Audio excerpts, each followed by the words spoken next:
చైతన్య ప్రసారం. నమస్కారం, మన ధర్మం కార్యక్రమానికి స్వాగతం. ఇవాల్టి మన ధర్మం కార్యక్రమంలో మన ధర్మ సందేహాలను నివృత్తి చేసేందుకు మనతో పాటు ఉన్నారు బ్రహ్మశ్రీ ఆచార్య శ్రీ కాకునూరి సూర్యనారాయణమూర్తి గారు. గురుగారు నమస్కారం. నమస్కారం అమ్మా. గురుగారు, ఈరోజు మాస శివరాత్రి, వైశాఖ మాసంలో వచ్చినటువంటి ఈ మాస శివరాత్రి యొక్క విశిష్టత ఏంటో తెలియజేస్తారా? రాత్రి ప్రతిరోజు ఉంటుంది. రాత్రికి రయి అన్న పేరు ఉంది. చీకటి అంటే వెలుతురు లేని సమయం అని కాదు, వెలుతురు ఉంటుంది, చీకటి ఉంటుంది, రెండు ఎల్లప్పుడూ ఉంటాయి. వెలుతురు తెచ్చేటటువంటి శక్తి సూర్యుడు, నక్షత్రాలు, చంద్రుడు, వీటి ప్రభావం తక్కువగా ఉన్నప్పుడు మనకు చీకటి కనిపిస్తుంది. వీటి ప్రభావం ఎక్కువగా ఉంటే చీకట్లు కనిపించవు, ఉంటాయి, నిరంతరం ఉంటాయి. ఈ నిరంతరం ఉండేటటువంటి జ్ఞానాన్ని మనకు బోధించే సమయం శివరాత్రి. శరీరంలో కాంతి, ప్రాణశక్తి ఉన్నప్పుడు ఇది శివం. ఆ కాంతి, ప్రాణశక్తి తొలగిపోతే ఇది శవం. కదిలేది, కదిలించనిది అన్నప్పుడు ఈ రెండింటిలో కదిలేది ఇది వెలుతురు, కదిలించనిది ఎప్పుడు ఉండేది ఇది చీకటి. మాస శివరాత్రి శివులకు ప్రీతికరం. ప్రతిరోజు రాత్రి సమయం శివులకు ప్రీతికరం. రోజుకు మాస శివరాత్రికి ఈ చీకట్లలో ఉండే తేడా ఏమిటి అంటే, అమావాస్యకు ముందు రోజు కాబట్టి మాస శివరాత్రి. అమావాస్య నాడు పూర్తిగా చంద్రుడు కూడా కనిపించడు కనుక ఈ చీకటి కాలం రయ్యి ఇంకొంచెం దట్టంగా ఉంటుంది. చీకటి పెరిగే కొలది మన మనస్సులో ఆందోళన, భయం, నైరాశ్యం, శరీరాన్ని విడిచిపెట్టిపోదామా అనే ఆలోచన పెరుగుతాయి. ఇవి లేకుండా ఉత్సాహంతో అంతా సత్యమే, అంతా శివమయమే, అంతా మంగళకరమే అనే ఆలోచనతో సానుకూలంగా మన శక్తిని పెంచుకోవడం కోసం ప్రాచీనులు చంద్రుడు కనిపించని అమావాస్య కంటే ముందు రోజున చంద్రుడితో కూడుకుని ఉన్న శివుడిని పూజించాలి అన్నారు. కాబట్టే ఈ చంద్రుడిని జటాజూటంలో అలంకరించుకున్న ఈశ్వరానుగ్రహం కోరి శివారాధన చేయడం ఇది మాస శివరాత్రికే ప్రత్యేకం. చంద్రుడి శక్తి మనకు మనోబలాన్ని అందించేది. చంద్రుడు రాత్రి వేళనే కనిపిస్తాడు. కనిపించని రోజున మనం శనివాలి ప్రగాయుధామియం భగస్య సుమత అసతు అని వేద ప్రమాణం. శనివాలి కనిపించని రోజు. మాస శివరాత్రి నాడు చంద్రుడి కారకంగా మనం పోగొట్టుకునే లేదా పొందేటటువంటి రెండు విధాలుగా ఉండేటటువంటి మనోబలాన్ని పెంచుకోవడం కోసం నమశంభవేజ మయోభవేజ నమశంకరాయ మయస్కరాయ నమ శివాయ శివతరాయ చ ఈ 6 పాదాల మృత్యుంజయ మహామంత్రంలో 5వది అయినటువంటి పదం నమశివాయ. ఈ జపం చేస్తూ ఉండాలి అన్నారు. నమశంభవేజ మయోభవేజ నమశంకరాయ మయస్కరాయ నమ శివాయ 5వది కదా. లోకమంతా కూడా భూమి, నీరు, నిప్పు, గాలి, ఆకాశం, పాంచభౌతిక ప్రపంచం. ఈ దేహం కూడా అన్నమయ, మనోమయ, విజ్ఞానమయ, ఆనందమయ ఆదిగా గల కోశములతో కూడుకుని ఉంటుంది. 5తో కూడుకుని ఉంటుంది. ఈ 5తో కూడుకుని ఉన్నటువంటి ఈ శరీరం పడిపోకుండా ఉంచే శక్తిని, మనోబలాన్ని అందించేటటువంటి రాత్రి కాబట్టి ఇది మహాశివరాత్రితో సమానమైన మాస శివరాత్రి. అందులో కూడా వైశాఖ మాసంలో వచ్చేటటువంటి మాస శివరాత్రి. ఈ వైశాఖ మాసానికి మాధవ మాసం అన్న పేరు కూడా ఉంది. విష్ణువుకు ప్రీతికరమైన మాసం. ఇటువంటి ఈ మాసములో శివానుగ్రహం కోరి ఓం నమ శివాయ అన్న జపం చేస్తే చాలు. పరమేశ్వరుడు అభిషేక ప్రియుడు. నిరంతరం జలం చేత అభిషేక సేవలు స్వీకరించడం ఆయనకి మహదానందకరం. మాధవ మాసమైన ఈ వైశాఖ మాసంలో మట్టుకు అభిషేకం చేసిన, నామ జపం చేసిన సులభంగా మనకు పరమేశ్వర అనుగ్రహం లభిస్తుంది. కనుకనే ఈ మాసంలో ఓం నమ శివాయ ఓం నమ శివాయ జపం చేయాలి.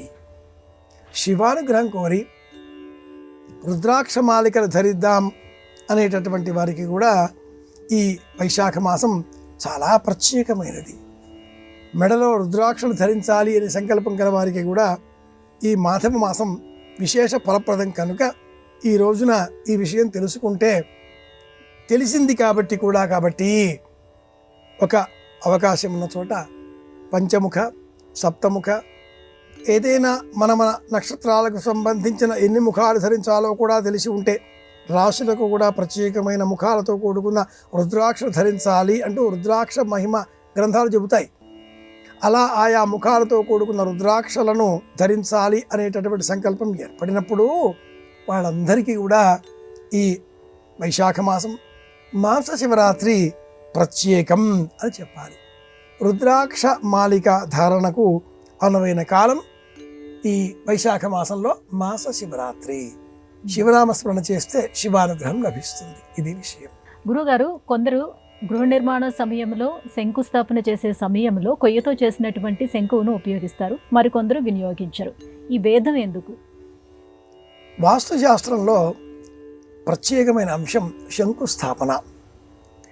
శంకువు ఒక ప్రత్యేకమైనటువంటి పరికరం.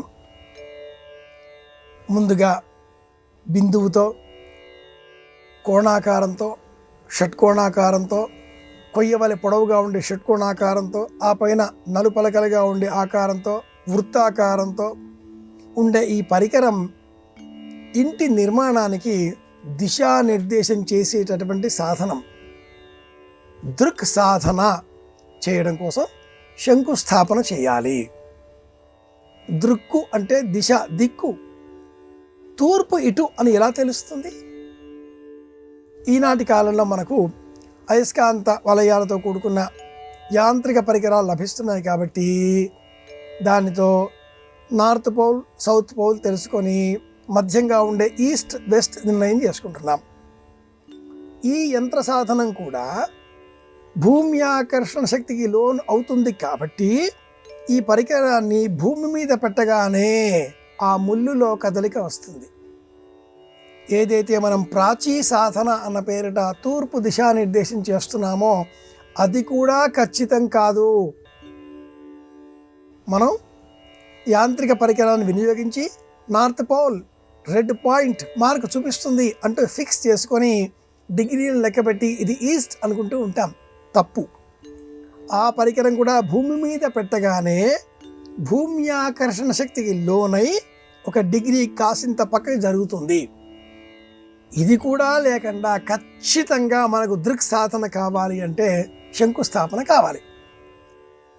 దానిని ఏ గృహం మనం నిర్మించదలుచుకున్నామో ఆ గృహం మధ్య భాగంలో ప్రామాణికంగా కొంత కొలత ఉజ్జాయింపుగా తీసుకొని నీరు పోసి ఆ నీరు ఎంత సమయంలో భూమిలోనికి దిగిపోతుందో, కృంగిపోతుందో లెక్క కట్టుకొని ఈ కొయ్యను అందులో సాధనగా స్థాపన చేసి 4 వైపులా దారాలు బిగించి దృక్కు దిశ తెలుసుకోవడం కోసం దారాలు బిగించి నీడలు గుర్తించే ప్రయత్నం చేయాలి. నీడ తూర్పు, పడమర తెలుస్తుంది. ఆ దారం నీడ గీత తీసుకొని ఇలా 3 రోజులు కనీసంగా సాధన చేస్తే ఆ 3 ఉజ్జాయింపుగా వచ్చే నీడ తూర్పు. ఆ తూర్పుగా వచ్చే గీత పొడుగుతా మనం స్కేలుతో గీత గీసుకొని అనంతరం మనం అక్కడే దృక్ సాధన చేస్తే 8 కోణాలు లభిస్తాయి. ఆ లభించిన 8 కోణాలను ఎక్స్టెండ్ చేసి కొనసాగింపజేసి మన స్థలం వైశాల్యం అంతా కూడా నలుచతరంగా సిద్ధం చేసుకొని అప్పుడు మనం ఈ దిక్కులను నిర్ధారణగా గుర్తించి అక్కడ గృహ నిర్మాణం చేయడానికే ఈ శంకువు. పూర్వకాలంలో ఏ వస్తువుతో ఇంటి నిర్మాణం చేస్తారో ఆ వస్తువుతో శంకువును సిద్ధం చేసుకునేవారు. రాతితో ఇంటి నిర్మాణం కొనసాగిస్తే రాతితో చేసిన శంకువు, దారువు చెక్కతో గృహ నిర్మాణం చేస్తే చెక్కతో శంకువు, మట్టితో గృహ నిర్మాణం చేస్తే మట్టితో పలకలుగా శంకువు సాధన చేసేటటువంటి వారు. దాన్నే స్థాపన చేసి దిశానిర్దేశం కోసం. నేటి కాలంలో కొందరు శంకుస్థాపన రోజున ఇది వినియోగించడం లేదు. ఎందుకంటే దరిదాపుగా అదే ప్రమాణాన్ని మనకు అయస్కాంత దిక్కు దిశ నిర్దేశం చేసే యంత్ర పరికరం దాదాపుగా సూచిస్తుంది. 2, గృహ నిర్మాణంలో రాతిని వినియోగిస్తున్నాం, గ్రనైట్ పేరిట చెక్కలు వినియోగిస్తున్నాం, తలుపులు కిటికీలకు మట్టిని వినియోగిస్తున్నాం ఇటుకల పేరిట, అలాగే ఇనుముని వినియోగిస్తున్నాం స్తంభములలో. కాబట్టి ఈ శంఖువు ఏ వస్తువుతో తయారు చేయాలి? ప్రశ్నార్థకం. ఇది తెలిసిన కొన్ని ప్రాంతాల వారు శంఖుస్థాపన రోజున ఈశాన్య దిగ్భాగంలో స్తంభం నిర్మాణం కోసం, పిల్లర్ వేయడం కోసం 5 గ్రానైట్లు, 5 ఇటుకలు, 1 గురిగిలో నవధాన్యాలు, వెండితో చేసిన వాస్తు పురుషుడి ప్రతిమ, కొన్ని నాణెములు, బంగారము, పాదరసము, గంధకము వీటిని వేసి మూత పెట్టి దారంతో చుట్టి ప్రతిమా శోధనం పేరిట సంప్రోక్షణ చేసి అనంతరం ఆ మొత్తాన్ని ఆ స్తంభం ఆరంభంలో పాతి పెడతారు. ఇది గృహ ఆరంభం అన్న పేరిట. ఇది కూడా ప్రామాణికం. శంకుస్థాపన ఎంత ప్రయోజనాన్ని కలిగిస్తుందో ఈ వాస్తు స్వరూపాన్ని అక్కడ ఆ ఈశాన్య దిగ్భాగంలో పిల్లర్ ఆరంభం చేసేటటువంటి చోట భద్రపరచి ఆ పైన పిల్లర్ నిర్మాణం ప్రారంభం చేయడం, ఇది కూడా ప్రయోజనం కలిగించే అంశం. ప్రాంతీయ ఆచారాలకు లోబడి ఇటువంటి పద్ధతులు అనేకం నేటి కాలంలో విస్తృతంగా వ్యవహారంలో ఉన్నాయి. వారి పద్ధతులకు అనుకూలంగా ప్రయత్నించవచ్చు. ఇది విషయం. గురుగారు, దంతధావనం చేయకుండా అద్దం చూడకూడదు అంటారు, ఇది నిజమేనా? ఎందుకు చూడకూడదు? అద్దం శ్రీమన్నారాయణమూర్తి సృష్టించినటువంటి పరికరం. నారదుడిని గేలి చేసే సమయంలో నీ మొహం నీవు చూసుకున్నావా అన్నప్పుడు పాలకడలిలో నారదుడు తన ప్రతిబింబం చూసుకొనగా కోతి వలె కనిపించింది. దానితో నారదుడు విష్ణువును, నన్ను ఇలా గేలి చేస్తున్నావా, భవిష్యత్తులో నీకు ఈ వానరములే సహాయం చేస్తాయి అంటూ వెళ్ళిపోయాడు. ఆ సందర్భంగా శ్రీమన్నారాయణమూర్తి సృష్టించినదే ఈ అద్దం, మిర్రర్, మనం చూసేటటువంటి దర్పణం. ఈ దర్పణములో మనం మన ప్రతిబింబాన్ని చూస్తూ ఉంటాం. అయితే అద్దం చెప్పేది ఏది నిజం కాదు. కుడిని ఎడమగా, ఎడమను కుడిగా ఈ దర్పణం చూపిస్తుంది. ఇంగ్లీష్లో నవలా సాహిత్యంలో ఒక అద్భుతమైన నవల ఉంది, ది మిర్రర్. ఆ నవల పేరే ది మిర్రర్. ఒక వ్యక్తి అన్యాయంగా అనేకంగా ధనం సంపాదిస్తూ నా అంతవాడు లేడు అని విర్రవీగేవాడు. అతడు ఎలా డబ్బు సంపాదించేవాడో ఎవరికీ తెలిసేది కాదు, ధనవంతుడు అని మాత్రమే తెలుసు. నేను ప్రపంచాన్ని మోసం చేస్తున్నాను అని ఆనందంగా ప్రతిరోజు అద్దంలో తనకు తాను చూచుకుంటూ గర్వంతో పొంగిపోయేవాడు. ఒకనాడు ఆ వ్యక్తికి అద్దంలో తనను తాను చూచుకుంటూ ఉంటే 2 కొమ్ములు కనిపించాయి. కేశములతో ఆ కొమ్ములు కప్పేశాడు. మరుసటి నాడు ఆ కొమ్ములు బాగా పెద్దగా కనిపించాయి. టోపీ పెట్టుకున్నాడు. ప్రతిరోజు దీక్షగా చూచేవాడు. కొమ్ములు బాగా పెరిగిపోతున్నాయి. టోపీ సైజు ప్రమాణం పెంచాడు. చివరికి ఒకరోజు దంతములు కూడా అలా బయటకు కనిపించాయి. కోపం పట్టలేక చేతిలో ఉన్న ఆ దువ్వెనను అద్దం మీదకి విసిరేశాడు.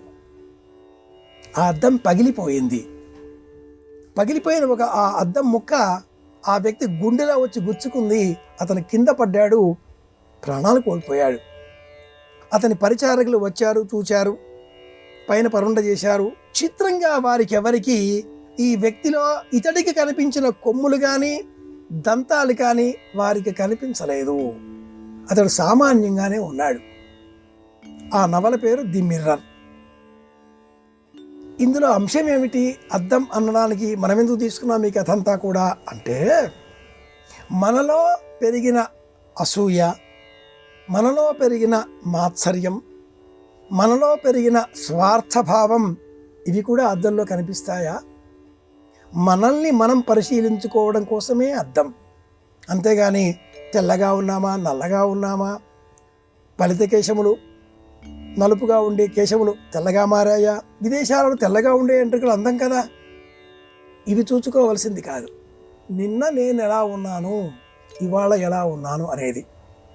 ఉదయం లేవగానే దంతధావనం కూడా చేసుకోకుండా అద్దంలో మనల్ని మనం పరిశీలించుకుంటే మన నిజస్వరూపం మనల్నే భయపెడుతుంది, నేను ఇలా ఉంటానా అని. అందుకే ప్రాచీనులు ఉదయం లేవగానే అరచేతిని చూసుకోమన్నారు. కరాగ్రే వసతే లక్ష్మి, కరమధ్యే సరస్వతి, కరమూలేది పార్వత్యా ప్రభాత కరదర్శనం. అరచేతులు చూసుకోమన్నారు, ఇలా రాచుకోమన్నారు, కంటికి తాగించమన్నారు. ఈశ్వర, నారాయణ, మాధవ, కేశవ భగవద్ధ్యానం చేయమన్నారు. ప్రాతరగ్నిం ప్రాతరింద్రగం హవామహే, ప్రాతర్మిత్రావరణ ప్రాతరశ్విన, ప్రాతర్భగం పూషణం బ్రహ్మణస్పతిం, ప్రాతస్సోమముతరుద్రగము వేమ. ప్రాతసూక్తం లేదా భగవద్గీత, కృష్ణ, కేశవ, నారాయణ, మాధవ. దంతధావనం అనంతరమే ముఖాన్ని చూడాలి. ఊరికే చెప్పిన ఆచారం కాదు, ఇంత కథ దీని వెనుకాతల ఉంది. మనల్ని మనం అందం కోసం కాకుండా భగవంతుడి ఆశీర్వచనం ఎంతవరకు నాకుంది అని తెలుసుకోవడం కోసమే అద్దాన్ని వినియోగించాలి. పూజలో కూడా, ఈశ్వరారాధన, భగవదారాధనలో కూడా సమస్త ఉపచారాలు చేసిన తర్వాత అత రాజోపచారాన్ని అన్నాక స్వామికి దర్పణం దర్శయామి, ఓ అద్దం చూపించాలి, అద్దం పక్కన పెట్టాలి. ఇది విషయం. గురుగారు, రావణుడు చనిపోయే ముందు రామనామం జపించాడని, అలాగే రాముడు బాణం వేసేటప్పుడే ఇది రామబాణం అన్నాడని అంటారు. ఇందులో వాస్తవికత ఎంత? రామనామం మనకు జీవితంలో ఎంత ప్రామాణికమైన అంశం అంటే, మనం బతికున్నామా రాముడి కారణంగా, వెళ్ళిపోయామా రాముడి కారణంగా, ఏదైనా పొరపాటు పదం విన్నామా అయ్యో రామరామా నేను అనలేదు ఎలా అంటాం మనం. అయ్యో రామా నేనెందుకంటాను అని కూడా అంటాం మనం. శ్రీరామ జయం అని మాట్లాడతాం మనం. ఈ ప్రమేయాలతో శ్రీరామాయణంలో ఉండే ప్రతి సన్నివేశాన్ని సామాన్యుడైనటువంటి భారతీయుడు తన జీవితంలో ఆపాదింపజేసుకొని ప్రతి సందర్భంలో కూడా రామనామాన్నే జపించాలి అంటూ కరాఖండిగా నిక్కచ్చిగా తేల్చేసుకొని అనుసరిస్తున్నాడు. కాబట్టి ఈ దేహంలోంచి ప్రాణం పోయేటప్పుడు కూడా రామనామ సత్యహే అంటాం మనం. రామనామ సత్యహే, ప్రాణం వెళ్ళిపోతాయి కూడా. శ్రీరామాయణంలో మట్టుకు ఈ అంశాలన్నీ కూడా అవాస్తవికములు.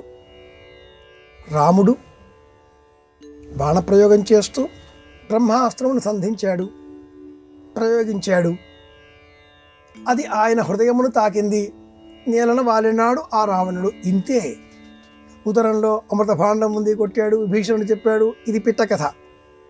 అలాగే రామరామ అన్నాడు రావణుడు, ఇది కూడా పిట్ట కథ. రాముడి కంటే రాముడి బాణం శక్తివంతమైనది, ఇది మన విశ్వాసం. సంపూర్ణ రామాయణానికి సారం ఏమిటి అంటే ఇది రామబాణం, ఇది విశ్వాసం. ఇప్పటికీ మనం ఏదైనా దీర్ఘకాల వ్యాధికి ఔషధం తీసుకుని రావాలి అంటే ఈ ఔషధం వేసుకో, ఇది రామబాణమే, ఇక దీనికి తిరుగుండదు. రామబాణానికి తిరుగులేదు. తారానాయక సంకాశవదనాజ మహోజసే, కాకాసురైక వదన హరల్లీలాస్తధారిణే. ఒక్క కాకాసురుడి పైన అంత దర్భ తీసి మంత్రించి ఇలా రామబాణం అంటూ విసిరివేస్తే ఇది రామాయణం కథ, అది రామబాణం, తిరుగులేనిది. కాబట్టి రావణ సంహారం చేసిన శక్తి ఏదైనా ఉందా అంటే అది రామబాణం. ఈ ఒక్క మాట మట్టుకు వాస్తవం. ఇందుకోసమే ప్రాచీనులు రామబాణం అన్నారు, రామనామం అన్నారు. వీటిని ఆధారం చేసుకుని జానపదులు అనేక కథలు అల్లుకున్నారు. వాటిలో కొన్నివే ఈ కథల సారాంశం. గురుగారు, ఈ మధ్య కాలంలో తంత్ర విద్యల పేరిట కొన్ని ఆచారాలు, సంప్రదాయాలు లోకంలో వ్యాప్తి చెందాయి. ఇంతకీ తంత్రం అంటే ఏమిటి? వ్యాపింపజేసేది అని అర్థం. మనం మంత్రం చెబుతున్నాం, తంత్రం కూడా చేస్తున్నాం. దేవతారాధన చేసే సమయంలో నవగ్రహ వేదిక, వారి వారి వాహనాలు ఎలా ఉంటాయో, వారి వేదికలు ఎలా ఉంటాయో అలా ఏర్పాటు చేస్తే అది తంత్రం. దేవతలందరినీ ఆహ్వానించాలి.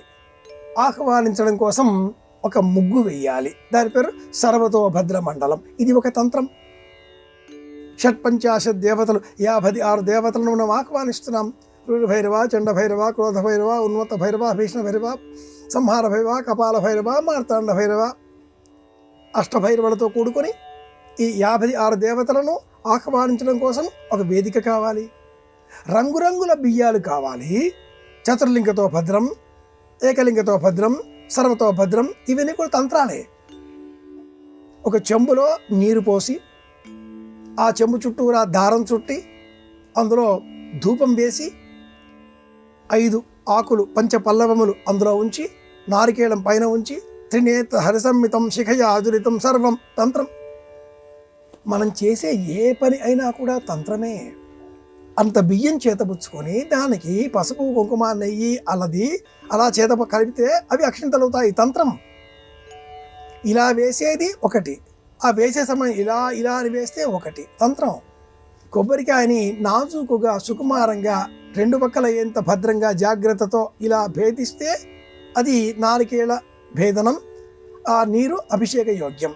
తీసి విసరి కొడితే తంత్రం. అలా కాసింత నెయ్యి, సమితలు, అగ్నిహోత్రులు ఇలా వేస్తే అది మంత్రం. విసరి కొడితే తంత్రం. ఇందులో మేరుతంత్రం, గంధర్వ తంత్రం, అనేక గ్రంథాలు ఈ తంత్రశాస్త్రం గురించి వివరిస్తున్నాయి. నిజంగా తంత్రం అంటే ఏమిటి అంటే వైదికం కానిది, వైదికేతర ధర్మం, వైదికం అంగీకరించనిది. దేహం ద్వారా లభించేటటువంటి సుఖాన్ని సాధనంగా చేసుకొని సుఖాన్ని పొంది పరమాత్మ దర్శనం చేయడం తంత్రం. సుఖాన్ని నిరాకరించి సుఖత్యాగంతో సాత్వికంగా మోక్షాన్ని పొందే ప్రయత్నం చేయడం మంత్రం. ఇది ప్రాథమికమైన విభజన.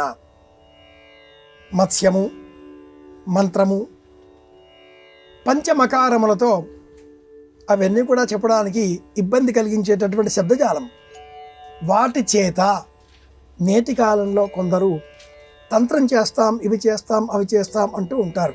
ఇవేవి నమ్మడానికి వీలు లేనటువంటివి. ఈనాటి కాలంలో అబద్ధములు అనే మనం విశ్వసించాలి. ఇవన్నీ కూడా మనకు హానికారకములైనటువంటివి. చేసేవారు ఎవరూ లేరు. వాస్తవికంగా మనం నమ్మవలసింది వేద ప్రమాణాన్ని మాత్రమే.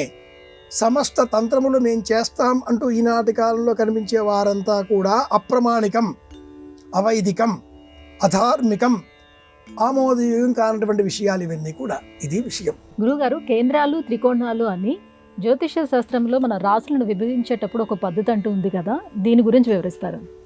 రాశులు 12, మేషం నుంచి మీనం వరకు, గ్రహాలు 9, సూర్యుడి నుంచి కేతువు వరకు. ఈ 12 రాశులు వృత్తానికి ఉండే 360 డిగ్రీలని 12గా విభజించిన అనంతరం ఏర్పడినటువంటివి. వీటిల్లో ఈ గ్రహాల సంచారం గమనించినప్పుడు ఏవి ఎంత దూరంలో ఉన్నాయి, మనం జన్మించినది మనకు 1వ లగ్నం అయినప్పుడు లగ్నానికి పక్కన ఒకటి ఉంటుంది, అది 2వ ఇల్లు. 3, 4, 5, 6, 7 ఇలా దూరం వెళ్ళేసరికి ఆయా ప్రభావాల శాతం తగ్గుతూ ఉంటుంది. దగ్గరగా ఉంటే సులభంగా వినిపిస్తుంది, దూరంగా వెళితే వినిపించడం కష్టం కదా. ఇది ఒక ప్రమాణం. పక్కనే ఉంటే చూడడం కష్టం, ఎదరగా ఉంటే చక్కగా చూడగలుగుతాం కదా. 180 డిగ్రీలు 7వ ఇల్లు, ఇది 2వ ప్రమాణం. కొన్ని గ్రహాలు చూడడంలో ఈ పక్క ఆ పక్క కూడా చూస్తూ ఉంటాయి, ఇది 3వ ప్రమాణం. ఇలాంటి ప్రమాణాలతో 12 రాశులను జ్యోతిర్విజ్ఞానం 4 ప్రధాన విభాగాలలో విభజించింది. లగ్నం చతుర్థదశమం, సప్తమం కేంద్ర సంజ్ఞకం, కేంద్రస్థానాన్ని 4 త్రికోణ నవపంచమే అనే విభజన చేసింది. ఇందులో 4, 7, 10 వీటికి కేంద్రములు అని పేరు. 1, 5, 9 వీటికి త్రికోణములు అని పేరు. ఇవి కాక ఆపోక్లీమములు, షడామములు అనేవి కూడా మరొక 2 ఉన్నాయి. వెరసి మొత్తం మీద 4 విధాలుగా జ్యోతిషం ఈ గడులను విభజించింది. ఇందులో త్రికోణములు అలాగే కేంద్రములు చాలా బలమైనవి. ఈ కేంద్రములో ఉండే గ్రహాలు రెట్టింపు ఫలితాలను మనకు అందిస్తూ ఉండగా 4వ విభజనకు చెందినటువంటి ఆపోక్లీమములు ఇందులో ఉండే గ్రహాలు అల్ప ప్రయోజనాన్ని మనకు అందించేవిగా ఉంటాయి. ఇలా కేంద్రములు, త్రికోణములు, ఫణాపరములు, ఆపోక్లీమములు ఈ 4ంటిలో కేంద్రములు, త్రికోణములు చాలా బలమైనవి, ఫణాపరములు మధ్యమములైనవి, ఆపోక్లీమములు అల్పములైనవి. ఇలా గుర్తించాలి. ఇది విషయం. గురుగారు, ఇవాళ మన ధర్మం కార్యక్రమంలో మాకు వచ్చినటువంటి ధర్మ సందేహాలన్నీ కూడా నివృత్తి చేసినందుకు ధన్యవాదాలండి. కృష్ణార్పణం. ఇది ఇవాళ మన ధర్మం కార్యక్రమం. రేపటి మన ధర్మం కార్యక్రమంలో మళ్ళీ కలుసుకుందాం. నమస్కారం. ఈ కార్యక్రమాన్ని తిరిగి చూడాలనుకుంటే www.youtube.com/@ETV Life Spiritual లో చూడవచ్చు.